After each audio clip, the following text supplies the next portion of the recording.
सुमती, सुमती, काय झालं? काय झालं सुमती? अगं आजही अशी दचकून उठलीस? आज पुन्हा तेच स्वप्न पडलं का? अगं पूर्ण घामेजून गेलीस बघ. सुमती, शांत हो, शांत हो. तुझी ही अवस्था समजू शकतो मी. पण अगं, अगं हे असं सतत घडणं म्हणजे म्हणजे तुला शुभ वस्तू दिसत आहेत.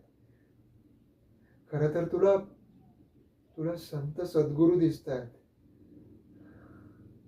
तूच म्हणालीस ना, तुला सतत संत साधू परमेश्वराच्या प्रतिमा दिसत आहेत. याचा अर्थ तोच आहे. आणि आज तर तुला तुला साक्षात ऐरावत दिसला. याचा परिणाम खरंच खूप चांगला होणार आहे सुमती.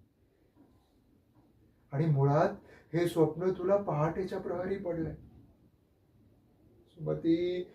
हे नक्कीच खरं होणार, यात शंका नाही. सुमती, आता निश्चिंत हो. काही काळजी करू नकोस. सगळं चांगलं होणार आहे. सद्गुरूंची कृपा होणार आहे.